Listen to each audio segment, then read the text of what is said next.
Alors un petit calcul pour commencer.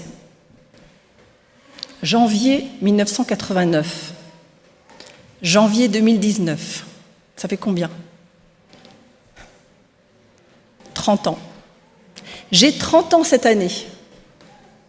Ne soyez pas surpris. J'ai 30 ans cette année, j'ai 30 ans dans mon métier. Parce que ça fait 30 ans que mon métier, c'est la naissance. 30 ans que des bébés naissent dans mes mains, sous mes yeux ou dans mon équipe. Il y a 1000 bébés qui naissent chaque année à la maternité de Saint-Julien. Il y en a presque peu plus que 10 000 qui naissent chaque année en Haute-Savoie. Vous n'êtes donc pas surpris que j'ai choisi ce texte ce matin. Moi, par contre, je suis très surprise d'être là. On ne devrait jamais dire jamais. N'est-ce pas, Bernard ? Nous sommes tous nés un jour. Donc même si vous n'êtes pas sage-femme, la naissance, ça vous concerne aussi, ça vous a concerné à un moment donné. Donc je vous invite ce matin à nous replonger un peu, parce que cette rencontre entre Jésus et Nicodème me parle à moi très fort. Et donc j'avais envie vraiment de partager avec vous ce qu'elle me dit. Nicodème, comme on l'a lu, vient interroger Jésus de nuit. Et Jésus lui répond, si quelqu'un ne naît pas de nouveau, il ne peut voir le règne de Dieu. Et Nicodème répond, comment un homme peut-il naître quand il est vieux ? Peut-il entrer une seconde fois dans le ventre de sa mère ? Et alors là, la sage-femme, elle se dit, Nicodème, il n'a rien compris. Si Nicodème doit naître, c'est qu'il est encore dans le ventre de sa mère. Chef des Juifs, membre du Sanhédrin, est-ce que son univers ne serait pas un peu clos comme le ventre d'une femme enceinte ? Est-ce qu'il ne serait pas limité dans sa vision, ne pouvant voir qu'à travers cet univers et non directement ? S'il vient voir Jésus de nuit, est-ce qu'il n'est pas un peu dans l'obscurité ? Bien que tout baigne pour lui, commencerait-il à se sentir un peu à l'étroit ? Commencerait-il à se sentir prêt pour une autre vie ? Peut-être un souffle qu'il ne connaît pas ? Avant de naître, il faut en effet terminer une gestation. S'il y a une naissance spirituelle, il doit y avoir une gestation spirituelle. La communauté juive a été une matrice pour Nicodème. Notre communauté est aussi une matrice pour des gestations spirituelles. Alors, oui, vous allez me dire, c'est quoi la gestation ? C'est un terme très médical. Vous l'avez deviné, la gestation, c'est la période de la grossesse.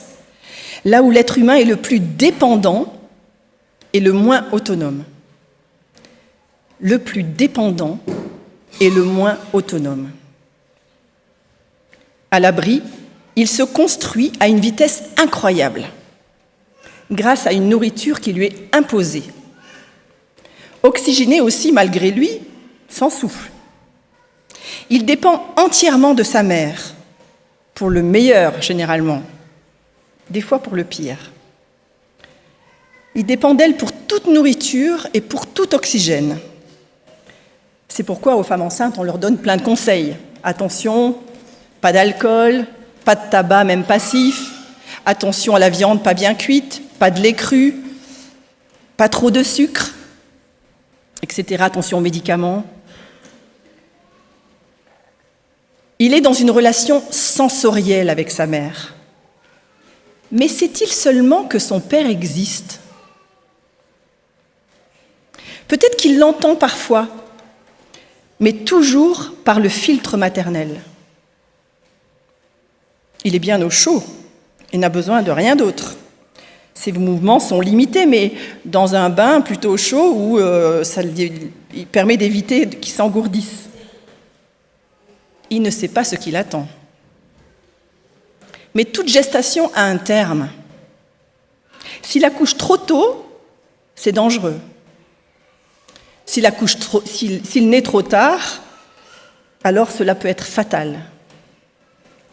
Le bon moment, c'est avant tout quand ses poumons sont prêts pour qu'il puisse respirer tout seul. Trop tard, c'est quand le placenta, qui est cette partie qui permet les échanges entre la mère et le bébé dans le ventre, n'arrive plus à transmettre la nourriture et l'oxygène dont il a besoin, et surtout pour supporter les contractions qui vont le faire naître. Nous avons des enfants dans notre église et on a vu avec plaisir, on a pu accueillir Alina. C'est une des plus jeunes, mais il y en a des encore plus jeunes et je suis sûre que Alima les connaissent tous. On a accueilli Aline, pardon, Alima connaît tous les noms. J'ai vu au Bourgeon, il y a même un tableau avec le nom de chaque enfant, la date de naissance. Ces enfants entendent parler de Dieu par le filtre maternel, par le filtre parental et par le filtre de la communauté, comme le fœtus entend la voix de son père à travers le ventre de sa mère. Leur nourriture spirituelle est complètement dépendante. Ils n'ont pas vraiment leur mot à dire. Ils ne peuvent pas se nourrir seuls. Les animateurs le matin, les animateurs l'après-midi sont un peu le relais des parents pour les nourrir spirituellement et idéalement ensemble. Quand notre fils Thibaut avait 9 ans, alors je lui ai demandé la permission de raconter cette petite anecdote, nous venions d'arriver à Newbold et on le déposait le samedi matin, là où il y avait toutes les classes enfantines, et on partait, nous, dans l'autre bâtiment où se réunissaient les adultes. Et au bout de quelques mois, l'animateur de sa classe est venu nous voir en disant « C'est bizarre, je ne vois jamais Thibaut ». Dès que nous avions tourné le dos, Thibaut partait dehors jouer avec ses copains. Ça a été un peu un choc pour nous. On était reconnaissants que cet animateur vienne nous trouver. Parce que les enfants n'ont pas forcément, obligatoirement, un besoin spirituel. Ils ont besoin de liens. Ils veulent être en lien avec leurs copains. On voit à l'école du sabbat des Tisons, ils veulent se mettre à côté de leurs copains. C'est donc le plus souvent passivement que les enfants sont nourris spirituellement. Jusqu'à ce qu'un jour, ils soient assez grands pour respirer tout seuls, faire leur choix. Nicodème, lui, pourtant, c'est pas un enfant. Comment se trouve-t-il encore en gestation si longtemps? Une gestation si longue pourrait être fatale, comme je l'ai dit tout à l'heure. Sa foi pourrait se momifier, peut-être. Oui, il y a des enfants, mais aussi peut-être parmi nous, des adultes, qui sont encore en gestation spirituelle.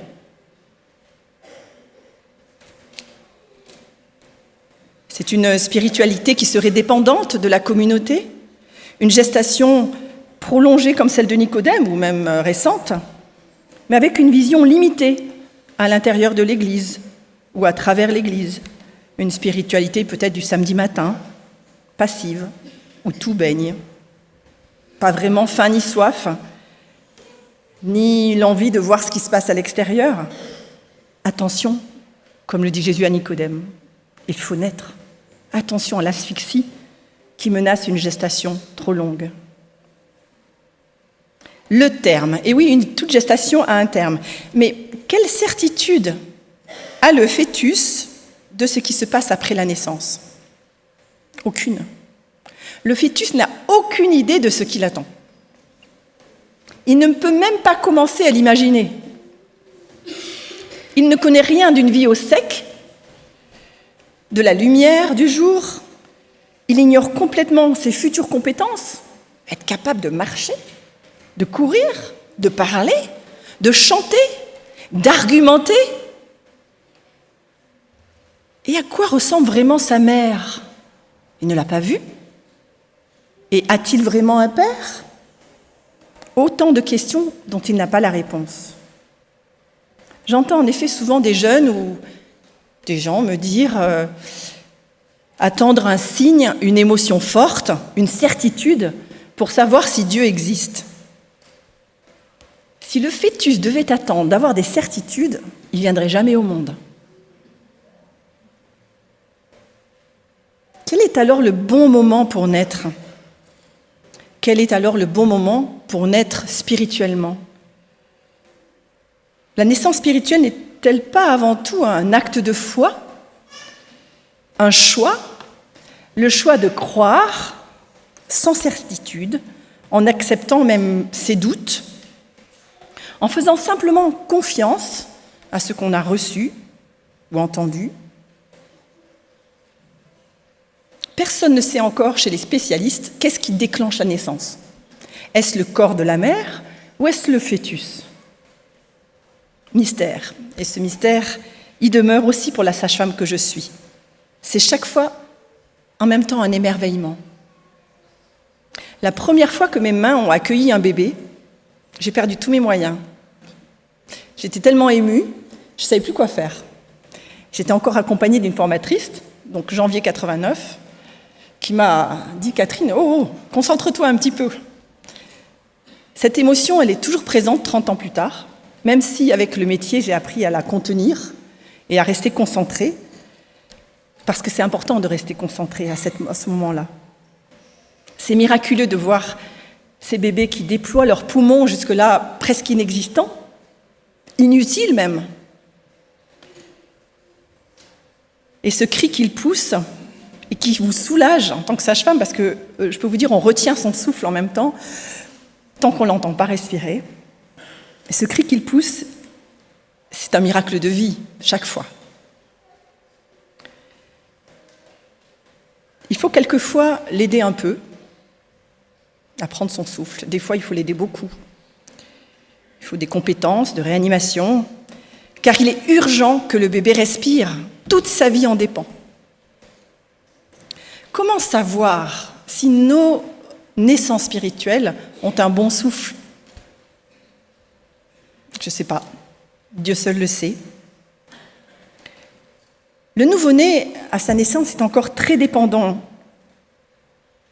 Certes, il respire de manière autonome, mais il va encore avoir besoin pendant longtemps de sa mère.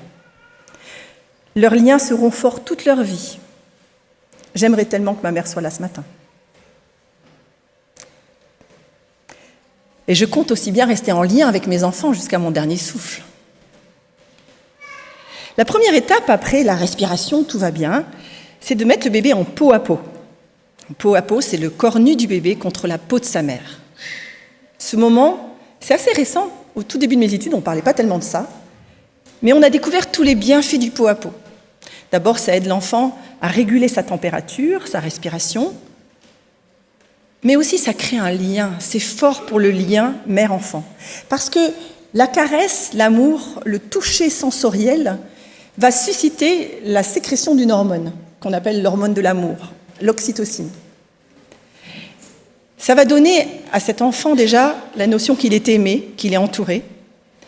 Et aux parents, parce qu'on fait aussi du peau à peau avec le papa, ça renforce ce lien aussi de responsabilité et d'amour inconditionnel. Naître spirituellement, ce n'est pas rompre avec la communauté, mais c'est la voir dans les yeux autrement, développer un nouveau lien. Il y a aussi le regard, oui, parce que naître, c'est regarder sa mère dans les yeux. C'est découvrir qui est son père par un contact direct et non plus à travers la paroi utérine ou la paroi de la communauté.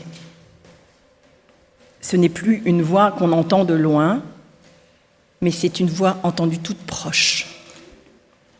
Naître pour Nicodème serait déjà peut-être de commencer par parler à Jésus en plein jour. Il faut ensuite le nourrir, ce bébé. Et là, on a le choix.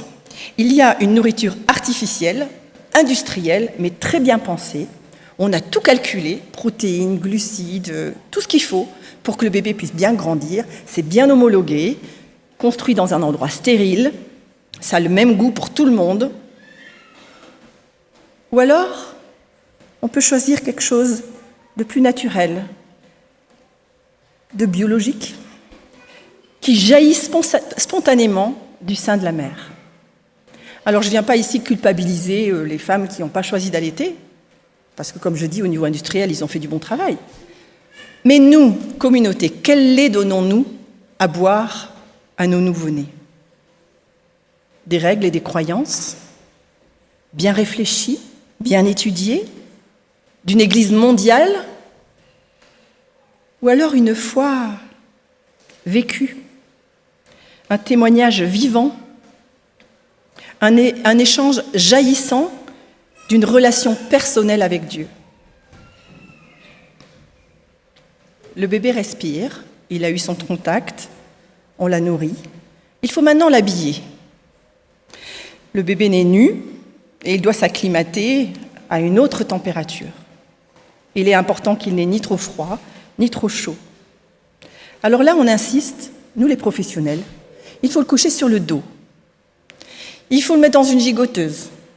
Pas de couverture, pas de coussin, pas de doudou autour de sa tête, pas trop de surchauffe dans la pièce. Il faut que sa tête soit libre de mouvement, stimulée à droite à gauche, pour pas qu'il ait le crâne plat. On a peur de quoi ? C'est pour prévenir la mort subite du nouveau-né, comme on connaît ce terme le plus couramment, même s'il a changé plusieurs fois de nom. Parce que oui, le bébé peut s'arrêter de respirer, parce qu'il a trop chaud, parce qu'il est dans une position qui va l'empêcher de reprendre son souffle.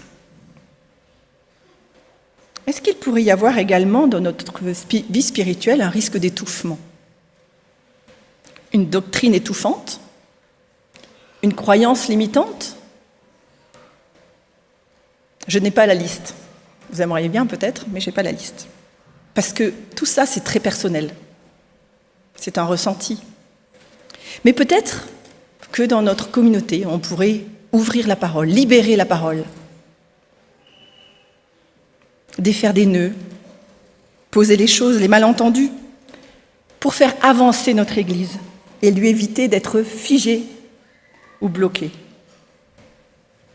Il y a après la naissance une autre découverte. Les parents vont à leur tour découvrir leur bébé. Et là, je vais vous parler de quelque chose dont on ne parle pas souvent. C'est qu'il y a un deuil à faire. Un deuil, me direz-vous ? Oui, un deuil du bébé. Le deuil du bébé ? Mais s'il va bien. Oui, un deuil du bébé imaginé. Parce que ce deuil, il est souvent vite consolé, mais des fois, il est très enfoui. Peut-être qu'on s'attendait à un bébé plus petit ou plus gros. On voulait une fille, et c'est un garçon. On l'espérait en bonne santé, et il est malade. Un deuil, oui. Je me rappellerai toujours une petite histoire. C'était un père à qui on avait annoncé pendant la grossesse qu'il attendrait une fille. Il avait créé un vrai lien avec ce bébé dans le ventre de sa femme. Et pendant les contractions, je le vois encore caresser le ventre et parler à sa petite fille, ma petite chérie, ma petite fille. Et le bébé est né, c'était un garçon, plein de vigueur, criait très fort.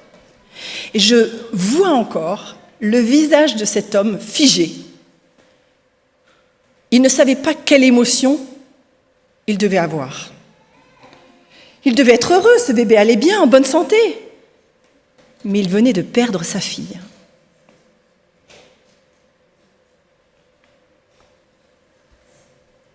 Comment ne pas vouloir projeter sur nos enfants la spiritualité qu'on leur voudrait vivre, qu'on voudrait les voir vivre, je ne parle même plus français. Sommes-nous prêts à les accueillir tels qu'ils sont ? Naître, c'est aussi rapidement et progressivement, en grandissant, s'affronter à ses parents, ses frères et ses sœurs, pour se définir.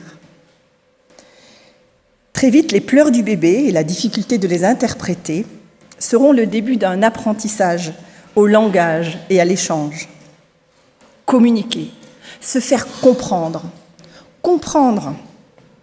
s'armer de patience. Cela dure toute une vie, et il y a des hauts et des bas. Il y a des enfants qui prennent un autre chemin que celui qu'on aimerait les voir prendre. Et on n'approuve pas toujours en tant que parent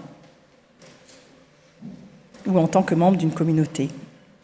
Alors une autre petite histoire. Un jour, j'étais en salle de naissance et on m'amène une jeune fille, le SAMU m'amène une jeune fille qui avait donné naissance à son bébé dans la cave de la maison familiale.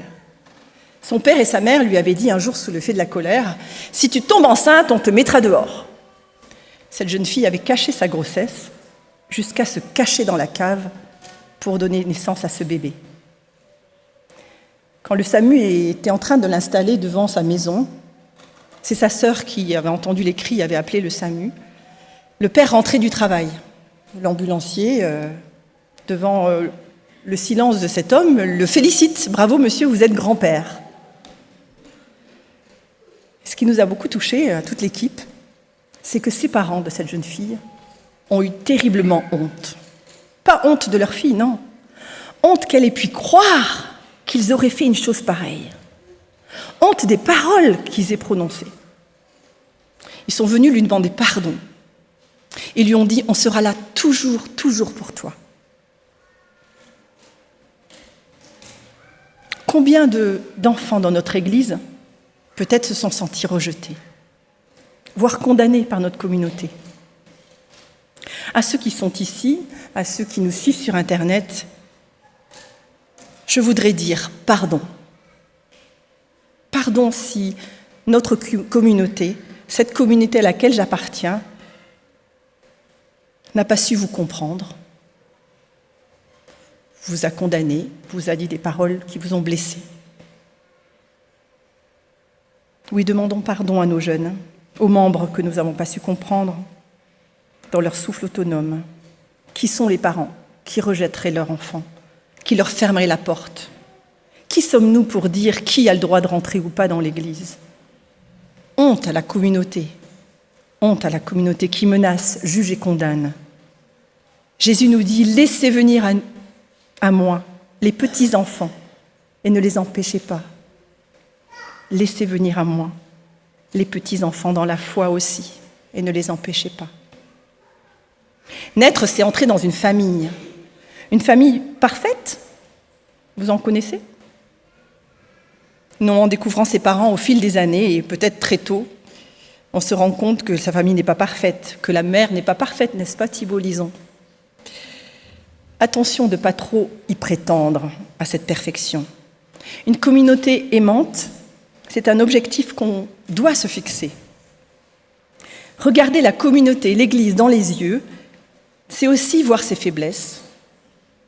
Mais de même que nos enfants nous changent, la naissance est une richesse pour une communauté, un souffle nouveau qui naît, une chance de développement pour la famille de Dieu. Au verset 8 du chapitre 3, Jésus dit « Le vent souffle où il veut, mais tu ne sais pas d'où il vient ni où il va. Il en est ainsi de quiconque est né de l'Esprit. » Oh oui, laissons-nous emporter par ce vent nouveau. Je voudrais conclure sur la notion de partage spirituel.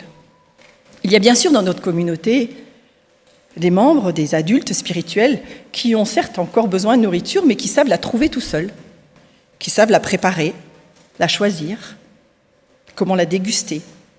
Alors, à vous, je vous lance un appel ce matin. Venez nourrir nos enfants. Venez nourrir nos gestations. C'est à votre tour, avec votre expérience, votre foi personnelle, vos recettes. Nos fœtus ont besoin de vous. Dieu compte sur vous. Nous avons besoin d'animateurs dans les classes infantiles. La semaine dernière, j'ai vu 3 petits bourgeons qui cherchaient leur place. Ils étaient trop grands pour les chatons, trop petits pour les tisons. Ce matin, aussi des difficultés, pas assez d'animateurs. Une nourriture variée est un atout essentiel pour un développement personnel. Ne présentons pas tous les samedis le même menu. Varions les plaisirs, développons les goûts spirituels, changeons de style de chant, de style de prière, de style d'étude, d'organisation, je ne sais pas. Réfléchissons ensemble. Il faut accepter la communauté, elle est certes imparfaite, mais enrichissons-la de nos talents, de nos idées, de notre vécu. Il est normal de préférer telle recette ou telle autre, mais n'obligeons pas ceux qui n'aiment pas le chou-fleur et les épinards à en manger tous les sabbats. Ne nous gavons pas non plus de sucre ou de trop gras ou de fast-food qui nous reste sur les hanches et sur l'estomac. Qu'on apprenne à varier notre nourriture spirituelle. Oui, il faut naître parce que notre vie spirituelle en dépend. Pour cela, il faut être au préalable porté puis accueillis, nourris, aimés. Nous avons besoin du lien fort avec Dieu et avec les membres de la communauté. Nous avons besoin de nourriture progressivement solide. Nous avons besoin de voir de nos yeux la communauté pour découvrir qui est notre Père. Enfin, on grandit et on peut à son tour porter, nourrir, choyer d'un amour inconditionnel, tel que celui prôné par Jésus quand il nous dit « Aimez-vous les uns les autres comme je vous ai aimés ». Aimons nos enfants, aimons nos membres, chacun dans sa diversité, acceptons-nous, quels que soient nos choix, nos goûts. Cheminons ensemble sur le chemin de l'éternité, animés par le souffle de Dieu. Bienvenue dans la famille de Dieu.